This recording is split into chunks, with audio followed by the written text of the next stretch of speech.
बिस्मिल्लाहिर्रहमानिर्रहीम। अस्सलाम वालेकुम दोस्तों, इस ऑडियो लॉग में हम बात करने वाले हैं पाकिस्तान के फ्यूचर के हवाले से। पीटीआई का क्या फ्यूचर होगा, पीटीआई की डिसइंटीग्रेशन किस लेवल पर हुई है, इमरान खान कैसे उसे रिपेयर कर सकता है। उसके बाद दूसरी हम बात करेंगे कि आने वाले दिनों में पीपल्स पार्टी और नून लीग का जो एक्सपेक्टेड झगड़ा बताया जा रहा है, तो क्या वो सच में झगड़ा होगा या एक फेक किस्म का झगड़ा होगा। उसके बाद ये ऑपरेशन रिजीम चेंज किसके कहने के ऊपर हुआ, क्या हुआ, ये तमाम तर चीजें हम इस ऑडियो लॉग में बात करने वाले हैं। सो सबसे पहले शुरू करते हैं ऑपरेशन रिजीम चेंज से। मैंने ये आपको पहले भी कहा था, तकरीबन 1.5 साल से पहले कहा था, तकरीबन जब शहबाज शरीफ को प्राइम मिनिस्टर बनाया भी नहीं गया था, अप्रैल का महीना भी नहीं होता, 2021 से कह रहा था कि इमरान खान के खिलाफ वोट ऑफ नो कॉन्फिडेंस आने वाला है, शहबाज शरीफ प्राइम मिनिस्टर बनेगा। बाज़ाहिर तौर पर तो ये नून लीग की कामयाबी दिखेगी, लेकिन एक्चुअल में ये पीपल्स पार्टी की कामयाबी होगी। इसको आप इस बात से भी रिइंफोर्स कर सकते हैं कि मरियम नवाज ने कहा था कि जब जनरल बाजवा चला गया था तो जनरल आसिम मुनीर आया था, तो तब मरियम नवाज ने कहा था कि अब हमारी जेन्युइन हुकूमत आई है, वरना पहले तो जनरल बाजवा और पीपल्स पार्टी की हुकूमत थी, सो हमें उनसे हवाले से बिल्कुल भी ना पूछिए। लेकिन यहाँ पर मैं एक और चीज ऐड करता चलूं कि अभी भी आपकी जेन्युइन हुकूमत नहीं आई है, क्योंकि जनरल आसिम मुनीर देखने में कितना भी कामयाब लगे, लेकिन आप लोगों ने अपनी बेवकूफी में अपने पांव के ऊपर कुल्हाड़ी मार दी है मरियम नवाज साहिबा, क्योंकि आपने तो जितनी भी आपकी ताकत थी वो तो सारी की सारी आपने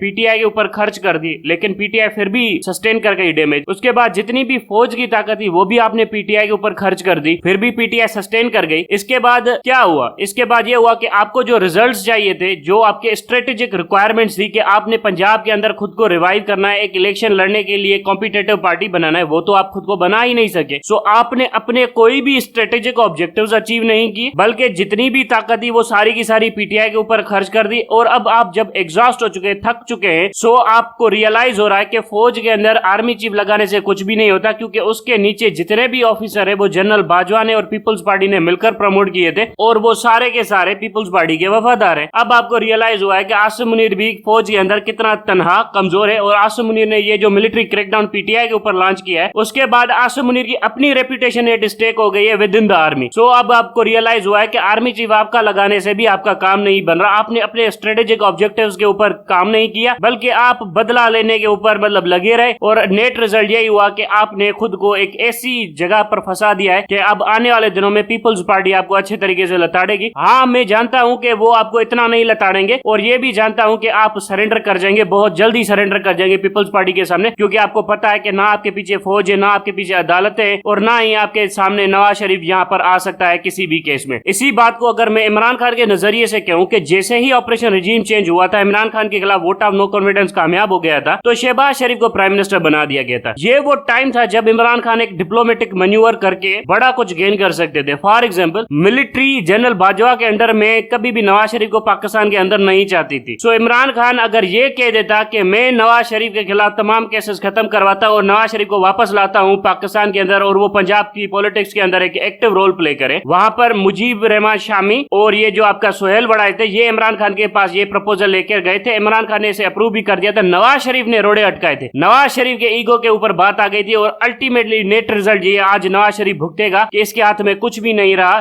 बल्कि आर्मी चीफ जो आसिम मुनीर है उसकी भी कोई हैसियत नहीं होगी। और अगर कल को पीपल्स पार्टी इलेक्शन जीत गई तब भी वो आसिम मुनीर को हटा देंगे, और अगर पीटीआई इलेक्शन जीत गई वो तब भी आसिम मुनीर को हटा देंगे। सो आसिम मुनीर तो वैसे भी जाएगा, नून लीग का वोट बैंक वैसे भी नहीं बचा, सो नून लीग पार्टी भी फारिग, नून लीग के जजेस भी फारिग, नून लीग के आर्मी चीफ भी फारिग, सो नून लीग का तो कफर दफन का भी बंदोबस्त हो गया। सो ये कैसी पॉलिसी चलाई थी नून लीग ने, हालांकि इतनी बड़ी ताकत होते हुए भी सिर्फ क्रश, वेंडेटा, मिलिट्रिज्म के ऊपर भरोसा, अपने कोई भी स्ट्रेटेजिक ऑब्जेक्टिव्स अचीव नहीं किए। यही काम तो इमरान खान का था। इमरान खान ने अपने स्ट्रेटेजिक ऑब्जेक्टिव्स के ऊपर ध्यान नहीं दिया, बल्कि उसको जेल में डालो, उसको जेल से बाहर निकालो, और नेब ने इतने बकवास किस्म के केसेस बनाए कि किसी केस का सर पांव नहीं था, और उसके बाद 120 नेब कोर्ट्स बनानी थी जो इमरान खान के लॉ मिनिस्टर फारूक थे उसने नहीं बनाई। सुप्रीम कोर्ट ने कहा कि 120 नेब कोर्ट बनाओ, तो फारूक ने नहीं बनाई, और इमरान खान चुप करके बैठा रहा, देखता ही नहीं रहा, फिर बातें करवा लो इमरान खान से। सो ये भी इमरान खान के ऊपर बड़ी सीरियस क्रिटिसिज्म बनती है कि ये आजकल भोला बन रहा है, इसको जब जूते पड़े हैं, आजकल ये वकीलों से भी मिल रहा है, लोगों से भी मिल रहा है। जब प्राइम मिनिस्टर था तब वकीलों से मुलाकातें क्यों नहीं की इस बंदे ने, तब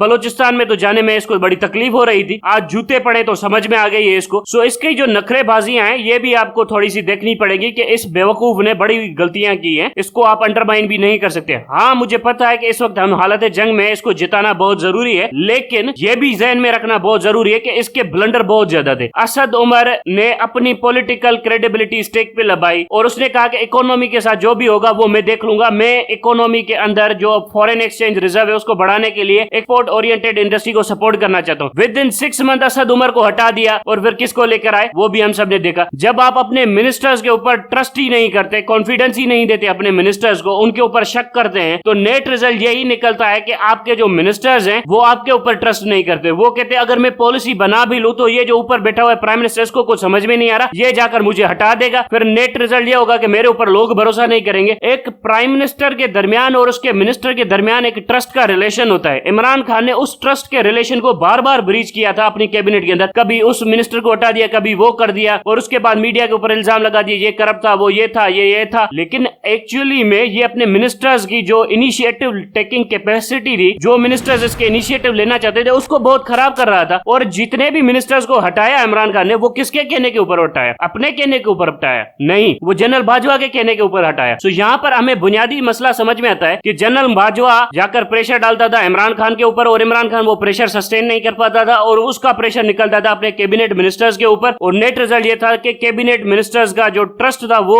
शेकन हो जाता था, वो इनिशिएटिव नहीं ले पा सकते थे और वो किसी भी तरह की मतलब है ना कमिटेड पॉलिसी के ऊपर काम नहीं कर सकते थे। ये वो चीजें हैं जो इमरान खान के ब्लंडर है। याद रखें, जब वन मैन शो पार्टी होती है तो ब्लंडर भी सारे वन मैन शो के ऊपर आते हैं और कोई रिस्पॉन्सिबिलिटी नहीं लेगा। ये जितने भी ब्लंडर हैं ये सीरीज वाइज इमरान खान के ऊपर जाएंगे और जो नून लीग ने जितने भी ब्लंडर किए, मरियम नवाज ने, नवाज शरीफ ने, वो भी इमरान खान, वो भी मरियम नवाज और नवाज शरीफ के खाते में जाएंगे, उसके पार्टी लीडर के किसी के ऊपर भी नहीं जाएंगे। तो यहाँ पर आपको देखना पड़ेगा कि पीपल्स पार्टी ने कितनी सोफिस्टिकेटेड पॉलिसी अपनाई है। और उसके बाद आप ये देखें, ये जो फौज ने ब्लंडर कमिट किए जनरल आसिम मुनीर की कमांड में और इन चूतियों की कमांड में नदीम अंजुम, ये सारे चूतिए आकर बिठा दिए ऊपर आर्मी के अंदर, जाहिल अंगूठा छाप जनरलों को। इन्होंने कितने बड़े ब्लंडर कमिट किए। इन्होंने आर्मी का पावर अननेसेसरीली यूज कर दिया। अब आर्मी के पास बार्गेन करने को कुछ बचा ही नहीं है। अब जब कल को पीपल्स पार्टी आएगी इक्तदार में तो ये लोग क्या उखाड़ पाएंगे, मुझे ये बताइए ना। जुडिशरी ने तो खुद को बड़ा साइड पे रखने की कोशिश की। जुडिशरी ने भी अपना पावर इस्तेमाल कर दिया कि भाई हम बड़े इनकॉम्पिटेंट है, वीक है। सो कल को अगर जुडिशरी किसी भी जमहूरी लीडर को या प्राइम मिनिस्टर को बुलाएगी, उससे पहले 1000 बार सोचेगी कि यार इसको मैं क्यों बुलाऊं, अब ये जो मेरे साथ हो चुका है, ये जो मैंने ड्रामा किया। और वो जो नई गवर्नमेंट होगी वो तो ज्यादा तौर पर ब्लैकमेल भी करेगी जुडिशरी को और अच्छा खासा रगड़ा भी लगाएगी जुडिशरी का। सो ये आपको समझ में आना चाहिए कि ये कितने बड़े सीरियस ब्लंडर्स कमिट किए हैं जुडिशरी ने, आर्मी ने, इमरान ने और मरियम नवाज ने। और मीडिया ने तो उसके ऊपर जो काम करना था वो कर दिया। सो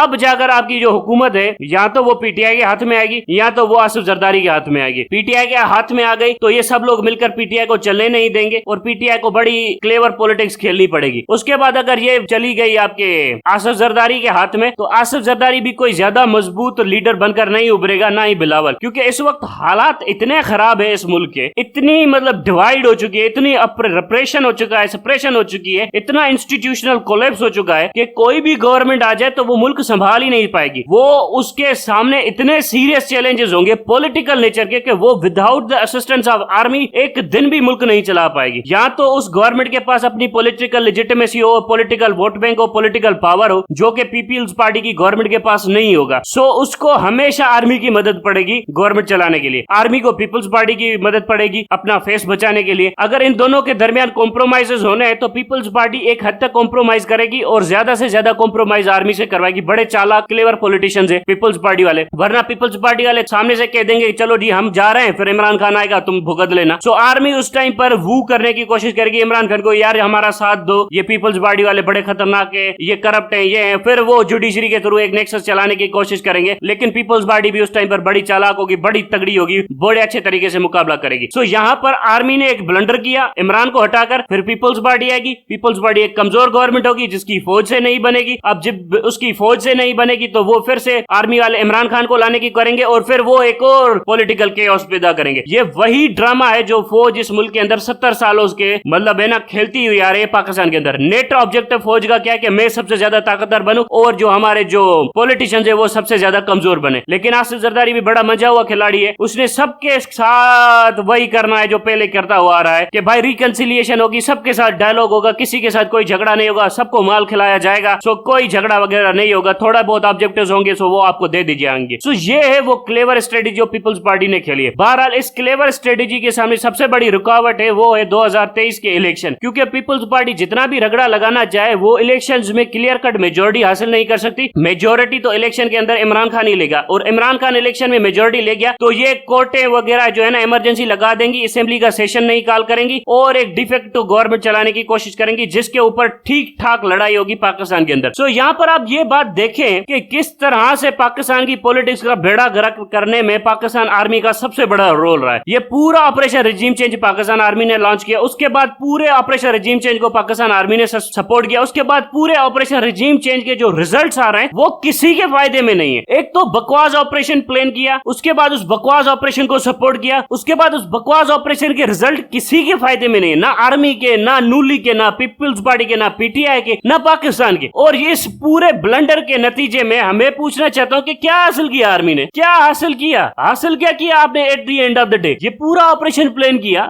मिला क्या आपको? कुछ भी नहीं। तो ये वो बकवास स्ट्रेटेजीज हैं जिसके ऊपर इस आर्मी के ऊपर मैं लानते भेजता हूं। अल्लाह भी लानते भेजता है, हम भी लानते भेजते हैं। सो ये जो लानते हैं ना इस फौज के ऊपर पड़नी चाहिए, क्योंकि इन नालायकों ने ये किया कारगिल जैसी झूठे मूठे ऑपरेशन करके, और फिर कहते हैं हमने बड़ी जंगें लड़ी हैं। पूरे पाकिस्तान की तारीख उठा लो, 70 साल 75 साल की तारीख में एक भी बार इस फौज ने 100 दिन से ज्यादा जंग नहीं की। आप तीनों जंगें उठा लो, 150 दिन से ज्यादा हमारी जंगें नहीं चली हैं हिंदुस्तान के साथ। 150 दिन के साथ जो दिसंबर वाली जंग चली थी 71 वाली, वो 15 दिन भी क्या 12 दिन चली थी। 65 वाली 21 दिन, उसके बाद जो गिलगित बल्तिस्तान वाली चली थी वो भी वहां के ट्राइबल लोगों ने लड़ी थी, सो वो चली थी 2 से 3 महीने। बाकी तो कोई जंग ही नहीं हुई है। और वो जो कश्मीर वाली हुई थी वो भी ट्राइबल लोगों ने लड़ी थी, वो भी पाकिस्तान फौज ने नहीं लड़ी थी, वो भी 3 महीने चली थी। ये किस हैसियत में कहते हैं कि हमने मतलब है ना बड़े डंगे शिंगे मारी हुई है? कारगिल वाली जंग भी 25 दिन चली थी और वो भी छोटी सी कॉन्फ्लिक्ट थी, जंग तो नहीं थी। सो यहाँ पर आप बताइए फौज ने किस किस्म की जंगें लड़ी हैं? बाकी रही जो वजीरिस्तान में वो अपने ही लोगों के खिलाफ 10 साल 15 साल, बलोचिस्तान में 50 साल, सिंध में 20 साल, ये पंजाब साउथ पंजाब के अंदर 10 साल, ये अब पंजाब के अंदर ये एक और 10 साल की जंग छेड़ चुके हैं। सो इस फौज ने किया क्या है? ये भी तो जरा सा पूछा जाए ना कि फौज ने उखाड़ा क्या है पाकिस्तान की फौज ने। सो ये तमाशा इस फौज का। और फिर कहते हैं बड़े ड्रिरा सीना ठोक के कहते हैं कि हम नेशनल सिक्योरिटी के कस्टोडियंस है, नेशनल सिक्योरिटी माय फुट। ये नेशनल सिक्योरिटी है जो इतना बड़ा क्राइसिस खड़ा कर दिया है और इतना एमलेस ऑपरेशन प्लान किया है जिसके स्ट्रेटेजिक ऑब्जेक्टिव्स भी अभी तक क्लियर नहीं हुए, और ये नेशनल सिक्योरिटी का तुम्हारे सपोर्ट है। और फिर कहते हैं हम बड़े काबिल इंस्टीट्यूशन, ये काबिल इंस्टीट्यूशन और नदीम अजम जैसे जनरल तुम्हारे अंदर से आ रहे हैं, आसिम मुनीर से जनरल आ रहे हैं, बाजवा आ रहा है तुम्हारे अंदर से, ये तुम्हारी काबिलियत है। हालांकि मैं अच्छे तरीके से जानता हूं कि ये सारे के सारे जनरल्स हैं, ये पैदावार है इनकी की थी, इनकी जो बीज लगाई थी वो जनरल मुशर्रफ ने लगाई थी। जनरल मुशर्रफ को इस्लामिक जनरल्स हटाने थे पाकिस्तान आर्मी में से, तो उसको पास कौन सी स्लॉट बची थी? यही करप्ट अयाश शराबी जनरल जो लिबरल माइंडेड थे। सो लिबरल माइंडेड तो करप्ट भी होगा, अयाश भी होगा, शराबी भी होगा। सो वो यही निकले, ये वो स्ट्रेटेजी। अब लोग कहते हैं ना पाकिस्तान के अंदर हमें कायदे-ए-आज़म मोहम्मद अली जिन्ना का लीडर चाहिए। मैं एक फ्रेंकली बात बता देता हूँ, जिन्ना आज जिंदा होता, कायदे-ए-आज़म मोहम्मद अली जिन्ना आज जिंदा होता, पाकिस्तान के अंदर होता, 200 केसेस में वांटेड होता। ये मैं आपको गारंटी करता हूँ। फौज ने इसके ऊपर दहशतगर्दी के, पाकिस्तान से बगावत के, सेडिशन के ये पर्चे करवा देने थे कायदे-ए-आज़म मोहम्मद अली जिन्ना के ऊपर, और ये जिन्ना पाकिस्तान की अदालतों में घूमता फिरता सिर्फ अपनी बेल लेने के लिए, और जजेस ने कहना था कि तुम्हारी बेल भी नहीं होगी। ये जिन्ना जिन्ना कहते फिर रहे हैं पाकिस्तान में कि कायदे-ए-आज़म मोहम्मद अली जिन्ना होता तो पाकिस्तान के हालात ठीक कर देता। कायदे-ए-आज़म को 200 केसेस में वांटेड डिक्लेयर कर चुकी होती है पाकिस्तानी फौज। ये इतने बड़े हरामी है जनरल, और लोग पता नहीं क्या कहते फिर रहे हैं कि यार जिन्ना होता तो मसाइल हल कर देता, जिन्ना होता तो भाग ही जाता पाकिस्तान से। ये इतने बड़े मतलब हरामचोर घोचू पाकिस्तान के अंदर पैदा कर दिए। मसला ये कि ये पैदा ओवर द नाइट नहीं हुए, ये सीरीज ऑफ मिस्टेक्स हैं पाकिस्तान की पॉलिटिकल लीडरशिप की, जिसकी वजह से ये कुत्ते पैदा हो गए पाकिस्तान आर्मी के अंदर, जजेस के अंदर, ये ब्यूरोक्रेट्स के अंदर, ये पुलिस के अंदर। और इमरान खान ने इनके ऊपर कोई एक्शन नहीं लिया, बल्कि इमरान खान ने सिर्फ अपोजिशन को लताड़ा। मैं यहाँ पर आपको ये भी पूछना चाहता हूँ कि ये जो है आपके पंजाब